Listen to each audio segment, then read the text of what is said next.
आप सभी दोस्तों को प्यार भरा नमस्कार।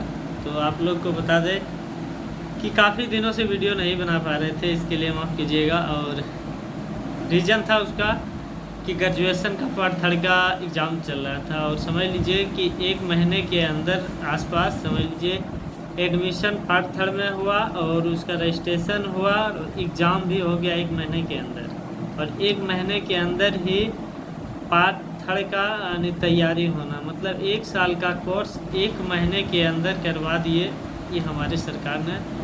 और इसी में काफ़ी व्यस्त थे क्योंकि इसी से रिजल्ट बनता है, यानी ग्रेजुएशन जब कंप्लीट होगा इसी में से 400 नंबर जुड़ता है और 200 नंबर, यानी पार्ट 1 का 200 नंबर और पार्ट 2 का 200 नंबर और पार्ट थर्ड का 400 नंबर, 800 का टोटल एग्ज़ाम हुआ। और ये फाइनल एग्ज़ाम था, इसीलिए मेहनत कर रहे थे और वीडियो नहीं बना पा रहे थे। इसीलिए काफ़ी जो है ना आप लोग कमेंट किए थे कि भाई रेगुलर वीडियो आ नहीं रहा था, रीज़न यही था, इसलिए नहीं आ पा रहे थे। और बिहार पुलिस का भी हाल ही में एग्ज़ाम दिए थे, उसमें भी काफ़ी दिनों से तैयारी भी किए थे और उसका एग्ज़ाम भी गए, उसमें भी 2-3 दिन डिस्टर्ब रहे। और वहाँ पे एग्ज़ाम जब दिए तो एग्ज़ाम तो ठीक ठाक गया, लेकिन एग्ज़ाम से जैसे आए एक दिन के बाद सुनते हैं कि एग्ज़ाम रद्द हो गया।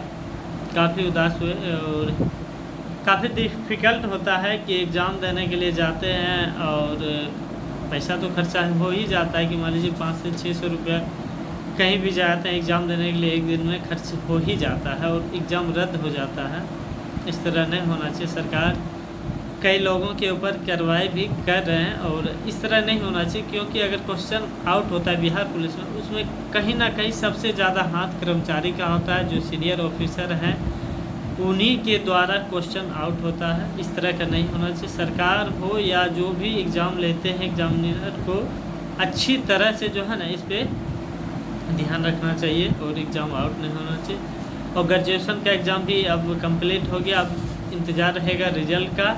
तब तक के लिए तैयारी कर रहे हैं किसी और का, और आप लोगों के लिए कोशिश करेंगे कि वीडियो बना करके कुछ ना कुछ दिखाने का कोशिश करेंगे और कुछ ना कुछ सीखने के लिए ज़रूर मिलेंगे। और ख़ास करके मेरे इस यूट्यूब चैनल पे लगभग युवा अधिक देखते हैं, जो कि 18 से 24 और 24 से 35 साल के युवा काफ़ी देखते हैं और इसमें काफ़ी स्टूडेंट भी हैं। और उनसे मेरा एक गुजारिश होगा कि अगर आप पढ़ाई लिखाई कर रहे हैं तो भैया मेहनत से पढ़िए और अपने माता पिता को सपनों को पूरा कीजिए, क्योंकि आपके ऊपर कई लोगों का रहता है कि अगर इनका जॉब हो जाएगा तो इसके परिवार में खुशियाँ ही खुशियाँ आएगा।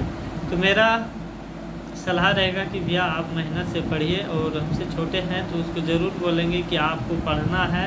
और कई ऐसे भी स्टूडेंट होते हैं जो कि बीच पढ़ाई में ही छोड़ देते हैं और कमाने के लिए चल जाते हैं बाहर। तो मेरा कहना है कि कमाना तो ज़िंदगी भर है, लेकिन क्या पता कमाने के बाद आप पढ़ नहीं सकते, इसलिए पहले पढ़ लीजिए। अगर नौकरी नहीं हुआ तो आप कहीं भी जाइएगा अच्छी जगह आपको अच्छी सैलरी और अच्छी जॉब मिलेंगे, इसलिए पहले पढ़िए। जहाँ तक हो सके जितना भी कष्ट हो सके कष्ट कीजिए, पढ़िए। अगर आप पढ़ने में सक्षम नहीं हैं, आपके पेरेंट्स उतना खर्चा नहीं कर पाए ना, तो लोन ले लीजिए, सरकार लोन भी दे रही है। अब बड़ी समस्या आ गया क्योंकि कमरे में लाइट तो है नहीं, लाइट चले गए। अब वीडियो को करेंगे यहीं पे अंत। अब मिलते हैं दोस्त एक नई वीडियो में।